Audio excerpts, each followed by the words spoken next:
Hello, everyone. Thank you so much for being here today. My name is Jill McCain, and I work with FISPA. We are the Fiber Internet Service Providers of America, and we are honored today to have a webinar hosted by Hexatronic, one of our valued members here. They're here to talk you through their approach to ISP success. So joining us today, we have Brad Turney and Daniel Masters, who are going to introduce themselves in a bit. And we also have Victoria Ellingson joining us. Victoria will be monitoring our chat today. So we encourage you, if you do have some questions that come up during this webinar, please use our chat feature. For me, it appears in the lower right side of my screen on the Google webinar. Enter your questions in the chat. Victoria or one of the other hosts will type an answer to you. We're also going to save a few minutes at the end to either respond to questions live, or if you feel brave enough and you'd like to ask your question in person, we welcome you to do that at the end. So with that, I wanted to welcome Brad, Victoria, and also Daniel. Thank you for being here. Thank you. Absolutely. Thank you, Jill, for hosting us today. We really appreciate the opportunity to meet with the group and talk a little bit about designing and deploying together our approach to ISP success. I'm going to take us through the engineering support phase, and we'll talk a little bit about our single family underground philosophy, touch on our micro trenching, aerial solution, as well as MDUs. And then I'll turn it over to Daniel, and he'll take us through the construction and installation phase. I guess in getting started, I just wanted to mention a bit about my background. I've had a long career in telecom. I started with the Bell system way back a long time ago. Actually prepared the first construction drawings for the first fiber optic deployment in the Nashville, Middle Tennessee district way back in '83. So you guys can do the math there. Over my career, I've done a lot of different things: engineering, project management, technical sales, account management, business development.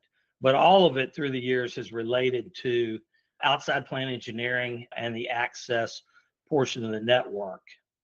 I'll tell you that my first exposure to air-blown fiber was back in 2014 when I was working with Ericsson.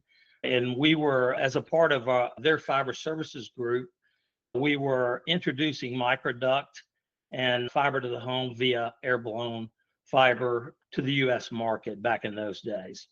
So then 7 years later, I found myself at Hexatronic in my current role, joined in 2021. And I really enjoy my role working with our prospective customers, illustrating the cost savings and benefits of our ABF fiber to the home solution. Also, the dual part of my role is working with our customers and their engineering resources with design training. So we're there for you through the design process, and again with the construction phases, as Daniel will get into. But I've created hundreds of designs with our solution. So I'm here as a support resources, review designs, provide feedback, offer suggestions, things of that nature. So just to touch on Hexatronic, Daniel, if you can go to the next slide. Truly, we do have a worldwide presence. We're based in Gothenburg, Sweden. Our key markets are the US, the UK, Germany, and the Nordics. We were really born out of the Ericsson company when Hexatronic purchased Ericsson's fiber business back in 2013. Today, we're located in the US, Canada, Europe, Scandinavia, Asia, Australia, and New Zealand. Just to touch on the key benefits of doing business with Hexatronic. First, the cost savings. We are definitely going to save you some money in your deployment. We say 25 to 30% in CapEx on the front end. There's a lower total cost of ownership. Obviously, we're deferring fiber placement, which makes a lot of sense when we're often seeing 40 to 50% take rates. We're deferring fiber placement until service activation. As far as a total cost of ownership, the repair of our system is much simpler and faster. With regard to speed, installing fiber via air-blown fiber much faster than pushing and blowing. I'm sorry, by pushing and blowing is much faster than pulling traditional fiber cables. Additionally, there's no splice closures, no terminals, no handholds, no vaults, and very limited splicing. So all this contributes to a much faster deployment. We've certainly got a scalable solution. In our middle mile, for example, we might place a microduct assembly that would include 4 2016 microducts. We could blow an 864 fiber micro cable through each of those. That would give us 3 spare pathways for future use, or possibly be leased to another provider. In our last mile, we have the ability to blow up to a 24 fiber Stingray cable. We'll talk about that a little more over the course of today, but typically we're blowing a 2 fiber Stingray for service activation in the event that you had greater needs at a particular service location. Again, we can easily blow that 2 fiber Stingray out, replace it with up to a 24. So quite scalable in that regard. Sustainable. Obviously, smaller cables, smaller ducts, less material to manufacture, to ship, to inventory, and less material to be placed in the ground. When we talk about aesthetics, we've really got a fully underground solution, particularly when you're using our underground fiber distribution hub. I've had customers want to take a look at our system, and I always tell them, you've really got to do it while we're in the construction process, because once we're complete, really all you're going to see is maybe the knit on the side of the house, in addition to the FDH, if it is the above ground model. And then finally, partnership. Main reason we're visiting today, we are here to support you through the engineering phase as well as construction and installation. We want your fiber deployment to go smoothly, and we're going to be here for you through it. Before I get into the last mile, I wanted to touch on the fact that we do address all segments of the network. You know, we've got the transport middle mile as well as the last mile. If we looked at the ducts here on the right-hand part of the screen, in the upper left there, you see our direct buried transport of middle mile, larger microducts up to a 2016 microduct. And again, we'll carry up to an 864 fiber cable. There you see our 1-way, 4-way, and 7-way. And just want to point out that 4-way 2016 is actually smaller than a traditional 2-inch conduit, only 1.65 by 1.65. So quite small, limiting the amount of plastic going in the ground. There on the right-hand side, the white microduct, you see our fire retardant riser rated indoor microduct. We'll talk a bit about that with the MDUs. There in the lower right, you see our black jacketed aerial micro pathways, we call them, as opposed to microduct. We'll touch on that aerial solution. And then lastly, the main focus today is our 735 direct buried microduct assemblies. We make them in 1, 2, 4, 7, 12, 19, and 24-way microduct assemblies. And we're normally standardizing on a few of those sizes. We'll get into that discussion a bit, but also wanted to share with you that our manufacturing facilities are Hudiksvall, Sweden, Wellington, New Zealand. These come from our Ericsson days. We acquired KNet in Korea, and in the U.S., we're manufacturing in Middlesbrough, Kentucky, and Clinton, South Carolina. We've got Ogden, Utah coming on board soon. We're already manufacturing some traditional microduct there, but we'll be starting with our microducts here in the near future.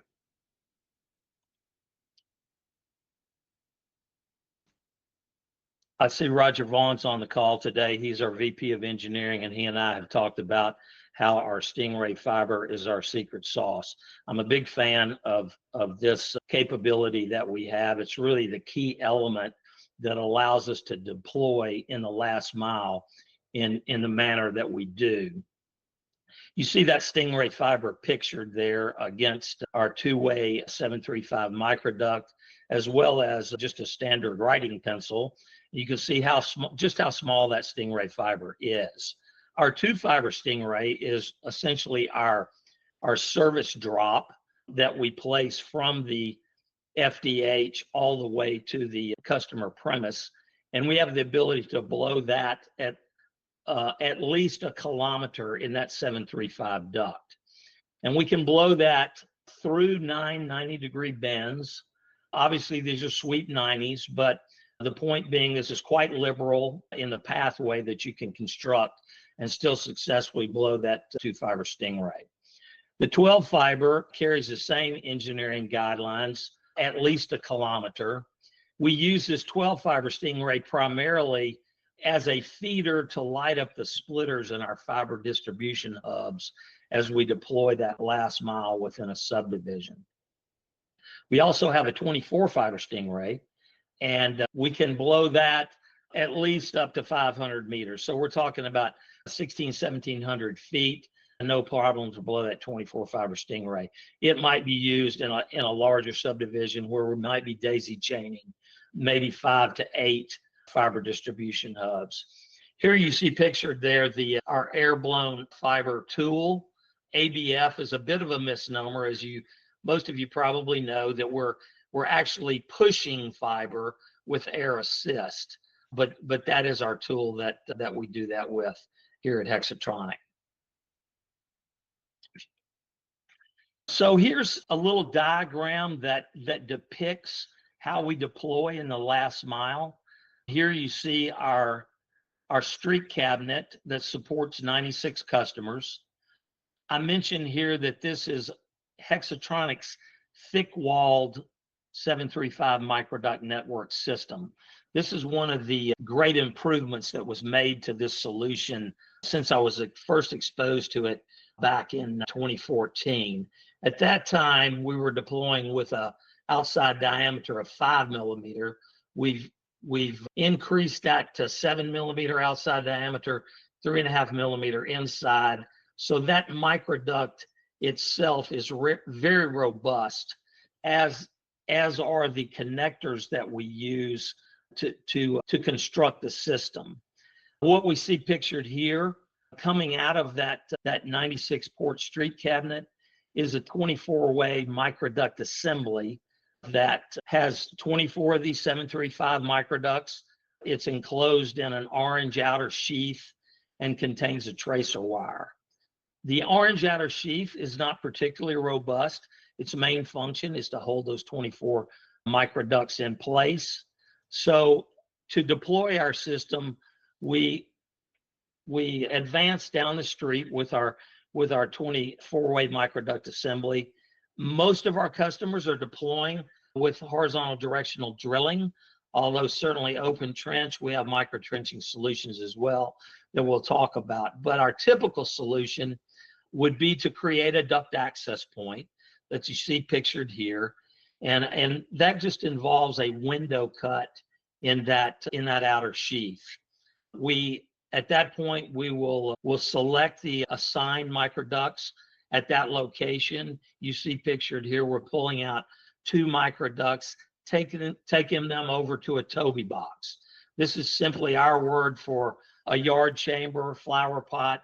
We do this so that we can bring those assigned microducts out of that microduct assembly pathway over to the private property where it meets the right-of-way. And in this fashion, we are able to truly meet the homes passed threshold. So we're essentially creating a home run pathway from the FDH to every target address. Upon service activation, we would then extend the microduct on private property from that Toby box to the home, and now we've got a home run pathway all the way back to the FDH from the home. We would use that ABF blowing tool to blow that 2-fiber Stingray from that point all the way back to the FDH.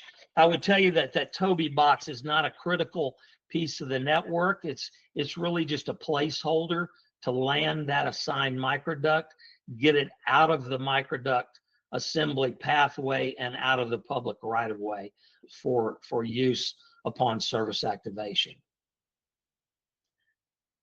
Just one more quick look at this. You see the straight connectors and the end stop connectors there in this diagram. So we're extending those 735 microducts over to the private property, replacing an end stop connector on those microducts that are cut dead to the field from there. So it's really all about keeping moisture and debris out of that microduct network. But just to reemphasize, our deployment philosophy, in this fashion, we're able to eliminate all F2 fiber placement. I like to say we're going to place the F1, which is only that fiber that is required to light up the splitters in the FDH. And then we're going to defer any additional fiber placement until service activation. So we're really marrying the F2 and the F3 segments of the network at service activation. We're eliminating all handholds, all pedestals, all splice closures, all multi-port service terminals. And it's in that philosophy that allows us to clearly create some savings on the front end by establishing that home run microduct pathway and deferring air-blown fiber placement until service activation. To take a look at some deployment in the field and really kind of start the discussion on the outside plant engineering piece of it, you see pictured here our underground FDH, and this is really a splice closure type of product that mounts on a swing arm in a standard 24x36 handhold. Down in the lower portion of this, I like to emphasize again the simplicity of the feeder that we're going to place in our deployment within the neighborhood. What we're looking at here is a 180 home subdivision over in the Carolinas that was actually built out by one of our customers several years ago. Again, 180 lots. You may be able to see that we've divided that into two fiber serving areas depicted by that aqua boundary in between. We're going to land two fiber distribution hubs centrally located within each FSA. Thereby, that allows us to minimize the microduct required to each home within the subdivision. And then, of course, ultimately reduces the length of the fiber required to get from that home back to the FDH. So, yeah, thank you, Daniel. We'll dig in just a little deeper into how we lay this out. It's a very repetitive design. I mentioned that we actually manufacture quite a few sizes, a 1, 2, 4, 7, 12, 19, 20, and 24-way microduct assembly. Most all of our customers are standardizing on a 24-way and a 12-way. Obviously, the 1-way for the service activation piece. And in our designs, we cross the road quite frequently, typically to pick up two homes on the other side. So some of our customers are putting a 2-way in the mix, which certainly makes sense, as a 2-way microduct assembly is cheaper than two 1-ways. But here you see, in this case, it was the second fiber distribution hub within the subdivision, and it is set up to serve 90 living units. So very good utilization on this 96 port FDH. The one thing that works well for us with the 96 port is the fact that we can utilize our 24-way microduct assemblies. Obviously, in a best case scenario, a 24-way that would exit the FDH to the north, to the south, to the east, and the west would be your best situation. We've almost achieved that here, as you see a 24-way going north, east, and south, and then we're taking a 24 and a 12-way, that 12-way depicted in the purple color. So we've got a total of 108 microducts exiting this FDH, but we're moving down the street, and with the black dot that's depicted here, we're highlighting the duct access point. Again, that window cut in that orange outer sheath to pull out the assigned microducts and serve the homes that are assigned to those microducts. We then leave that duct access point, that black dot, and we take that microduct to the Toby box that we talked about on the earlier slides, depicted here by the red dot. So very common to have a duct access point essentially co-located with a Toby box on one side of the road, then crossing the road to pick up maybe 2 more homes. Now, we've looked at this particular subdivision countless times with customers, and we affectionately refer to this as our Fulton Ridge design. And I would tell you that this is our most economical design in placing the mainline microduct assembly on one side of the road and then crossing about every other lot line to pick up 2 homes. It requires less excavation in that manner, as well as less microduct. Obviously, you can run into situations with different municipalities where you might be limited on the number of road crossings. So we might develop more of an H pattern design, say, where we would limit the number of road crossings, possibly cross with, say, 3 two-ways and pick up 6 homes on the opposite side. But here again, this will be our most economical design, and the one that we typically lead with in starting to discuss our system with a prospective customer. Thanks, Daniel. Move on. What I've got here is a example bill of material that would go with the subdivision that we just looked at. And what I do in my business development role, again, is work with prospective customers. We'll typically ask for a polygon from a customer. We'll create a high-level design for maybe several hundred homes. And we'll put together a business case for them that allows them to take a look at the cost for our system versus what they may be doing today. There's a lot of detail on this sheet here, but it is typical of what we go through. In the top portion there, you see the FDH. We've got a couple of different options there, the underground FDH, as well as a street cabinet. The next section depicts the actual microduct distribution assemblies. And the third section there just highlights that 12 fiber Stingray. Again, we're going to blow that 12 fiber Stingray to light up the splitters at the FDH. And that's the only fiber we would place in the construction phase. Toward the bottom there, we see the accessories, which are quite important in building our microduct network efficiently and successfully, with the straight connectors and end stops, end sleeves to protect the microduct assemblies during the construction phase. I see cleaning sponges on there. We actually blow a cleaning sponge through every home run pathway during the construction phase.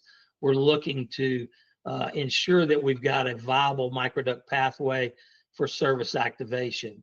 So if we blow a sponge and it comes out wet and dirty, we're going to blow another sponge until we get a good clean pathway to blow that fiber. Also lists the blowing beads and the Toby box here that we've already discussed. But this particular subdivision comes out to about $116 in material per home passed. That's with 65 to 70 foot lot lines.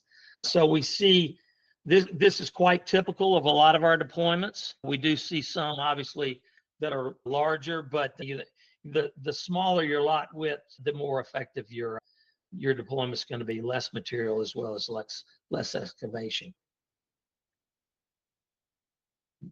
Daniel, I'll speed up here. I see the clock rolling. Wanted to touch on micro trenching.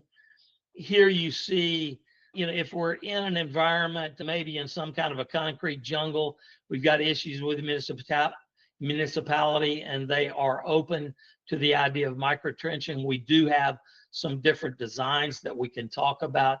You see multiple reels of different TIA 598 color-coded microduct being placed in that micro trench here. So essentially the microduct assembly going away in this scenario, the duct access point going away, the single ducts being dropped in that micro trench, and then fanning out those ducts as we reach the target addresses, eliminating the need for the duct access point.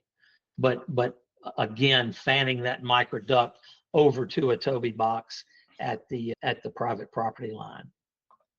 Daniel will scoot on. Wanted to touch briefly on our aerial solution, not so much in the US yet, but we do have a number of customers that are interested in this solution. It's the same philosophy to defer that fiber placement until service activation. Again, we are utilizing an FDH that is depicted here as a strand mounted FDH. On either end here, Daniel, maybe you can point out for me the network access points, which would be analogous to the duct access points in the underground, but here in the air, there's no need to go through that labor expense to create that network access point until we have a request for service. When we do, we will create that network access point, place a self-supporting micro pathway to the home, place the NID, and here again, we have a home run pathway from the home back to the FDH, in this case, strand mounted. So same philosophy, but a little different scenario. What makes sense for us here is a 32 port FDH instead of our normal 96 port FDH that is more typical in the underground. Daniel, move on. Touching on the MDUs, and I can see my time is getting away from me, but again, same philosophy here. We want to create a home run microduct pathway from the FDH to the living unit wherever possible. Again, we're going to blow that fiber upon service request. We're going to minimize splicing. We're going to eliminate intermediate splicing, eliminate closures, handholds, vaults, pedestals, and wall boxes that are very typical of MDU deployment. Obviously, we've got a number of different scenarios: greenfield, attic access, and wrap and punch, kind of a last case scenario or a worst case scenario. Daniel, you can scoot to the next slide. This is just a quick look at how we might do that in a garden style MDU. This was 264 living units with an office and a maintenance building. So here on the right hand side, you see those three, in this case, 96 port FDHs that are landed on the campus of that apartment complex. And again, we're going to establish a home run microduct pathway from those FDHs to each unit. Daniel, I'll let you jump to the next one. So just quickly depicting there, we've got 24 unit buildings in this case. And so we're taking a 24-way microduct assembly. In this case, we were climbing the exterior wall to an attic access. At that point, as we enter the building, we convert to our riser-rated microduct, go through that attic space, drop down to the living unit, and in that fashion, we're able to create that home run pathway all the way back to the FDH from each unit. And then the story's the same. We're going to blow that 2-fiber Stingray at that point. Lastly, before I turn it over to Daniel for the construction and installation piece, I'll touch briefly on our discrete fiber solution. And this would be a scenario where our microduct philosophy is not really able to be deployed. Maybe in an older, obviously brownfield, maybe a higher rise situation where we just don't have the access to place our microduct pathway to the unit. So this is a hallway solution where we actually deploy a 12-fiber Stingray, I'm sorry, not Stingray, 12-fiber discrete cable. You see it depicted there up against the crown molding. We put it up with an adhesive. It's white in color and blends well into that, on the underside of that crown molding. Below that, you see our splice point there along along that pathway where we would then bring out a single clear fiber, our ultra discrete clear, that then penetrates the wall into the unit and is extended on along the baseboard for termination there in the customer unit. So this, of course, quite different from our microduct solutions, but certainly can tackle a more difficult deployment for you. I think that's about all I've got on the engineering side right now, and I'll turn it over to Daniel. Thank you, Brad. I'm just going to get right on into it, going over both the support and on-site training side that we offer at Hexatronic. We like to break it down into the components. And then once they understand the components, you kind of piece them together.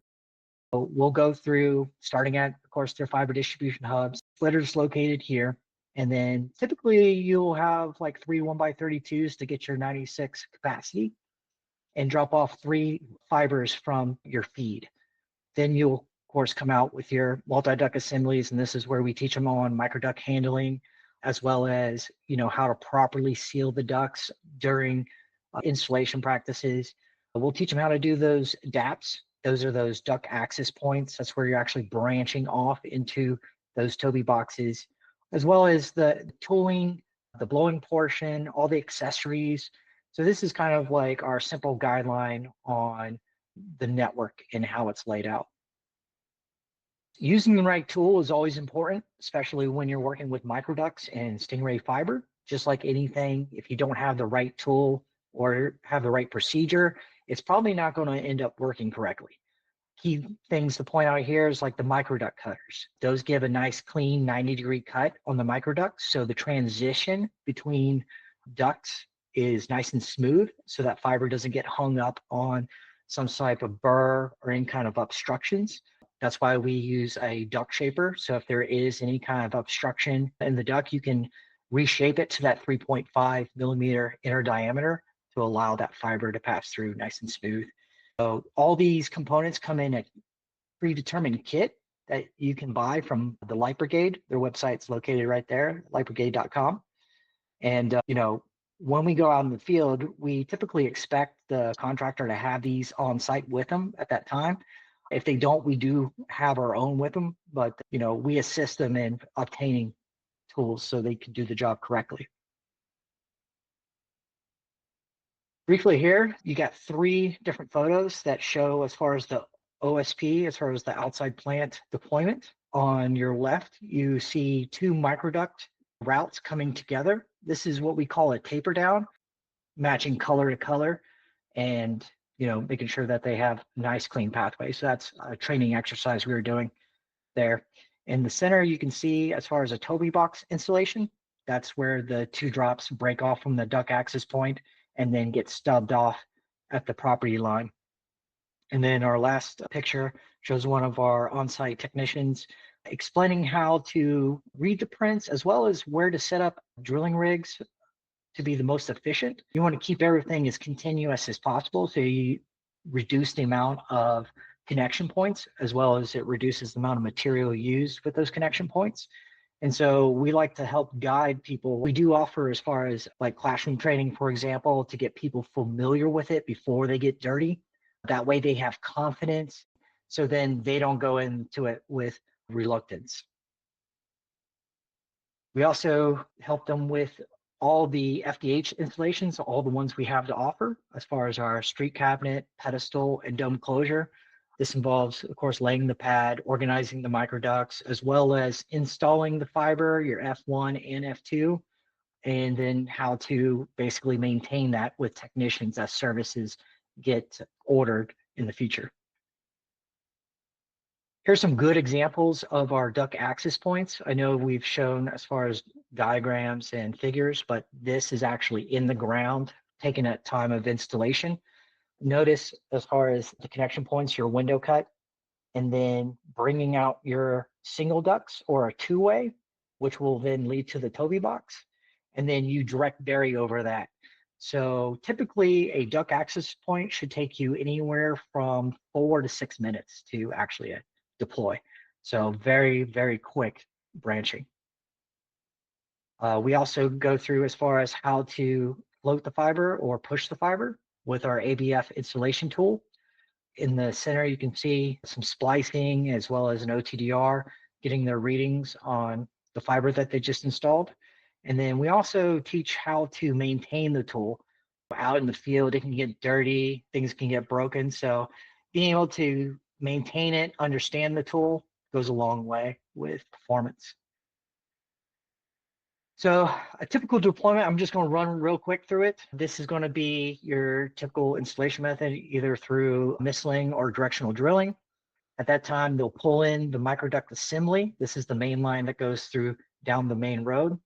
At that point, you'll have a pit where you'll do your duct access point.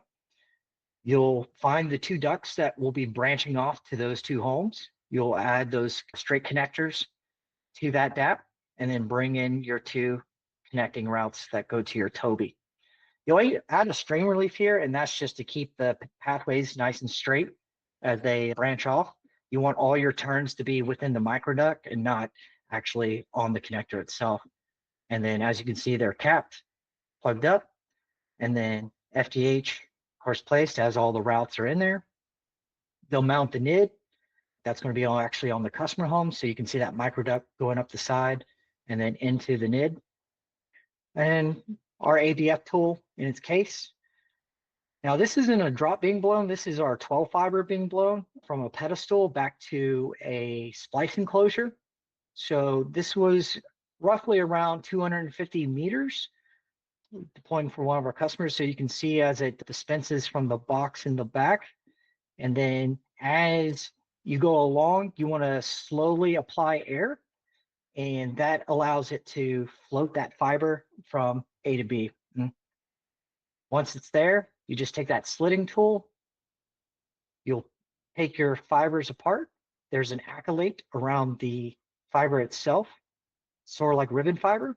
You cut off any fiber or jacket you don't need, and then you're left with the single primary fiber.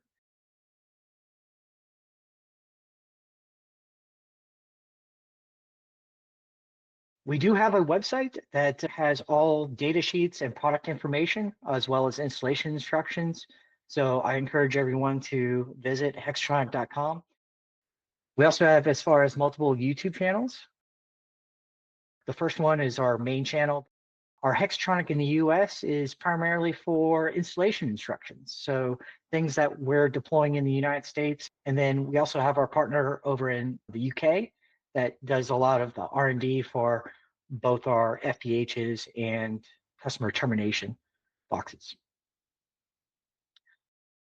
We have an app coming out, mainly targeted towards the contractors, all information they need to be successful. Going from installation videos, detailed installation documents, to contact information if they have a question or need assistance with their on-site technician, they have that readily available. And then last but not least, Hextronic emphasizes the full lifecycle support from planning and design to activation and maintenance. So we'll support you every step of the way. If you'd like, any questions in the chat can be entered. Cost of field services, no cost, right? That's right. Absolutely. No, it's part of the partnership package. Right. So when you partner with Hextronic, we offer our services pro bono in relation to we want you to be successful, and therefore we're going to invest in that. What is your recommendation for locating this network?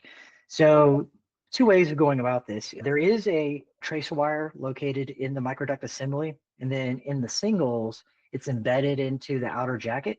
So you can tone out all microduct in that aspect. And then we have, I know we mentioned as far as the locatable end stops, which is on the telecom frequency. So you would typically put those at the end of a route or at the end of like two drops. For example, if you don't use that sod box or that Toby box, you can put one of those locatable end stops, which gives you two benefits. One, it seals the end of the duct, so it keeps all that mud, dirt, debris out of the microduct route, and it is locatable. So you can bury that, 12 inches on the ground, and then locate that later, find that, and then just put on a straight connector, continue it to the side of the house, and then you have your pathway. 2010, I would say. This is more of a Brad question. What is the age of the oldest deployment of this type, and what would you anticipate fails first when exposed to the elements? Well, I'm 2010 would be a little earlier than I would have thought, but I may be wrong. I know I was first exposed to it in 2014 in this country, but certainly prior to that in Europe. As far as an anticipated failure point, I'm not sure how to answer that. I'd probably say like in extreme conditions with ice, like if you get into sub-zero environments, if you don't cap your ducts, for example, and water gets into that line, there is de-icing agents that you can use, but now you're just adding time to that installation, where if someone had just put an end stop on the end of that duct, that would have saved all that time. So it's essential that the guys in the field are capping their ducts, I would say. So I didn't see the beginning of this. Did you cover sort of the economics of this versus just a standard deployment? Is that in here already? We did, yeah. So roughly what kind of savings? 25 to 30% is what we estimate on CapEx on the front end, but quite significant. It's certainly different. I've been around this business a long time, but I really love the fact that it's so simple. It's frankly a lot more like plumbing than it is some kind of a high-tech telephone solution. But anyway, kind of elegant in its simplicity, frankly. Well, we're definitely open to taking a look at it. So as we get moving toward distribution, we'll be happy to look closely at it and see if this makes more sense than a standard deployment. And Will, I don't know if you heard, but that's part of what we do in our business development efforts is take a look at a polygon of your choice, maybe do a high level design on several hundred homes for you, and just let you take a look at the cost versus what you may be doing today. Perfect. Sounds good. All right, well, thank you, everybody. I just wanted to thank Brad and Daniel and Victoria again for providing the education, for hosting this webinar. Thank you to all of the attendees and everyone who asked questions today. We try to provide educational content regularly with FISPA. We have broadband therapy once a month with various topics, and then our members like Hexatronic get the chance to educate our other ISP members about their products and services. So thank you all for attending today. I will send out the recording to everyone who registered, and hope you have a great day. All right. Thank you, Jill. Thank you. Thanks, everybody. Thank you. Thank Bye, you. all. Guys. All righty. Bye-bye now. Bye-bye.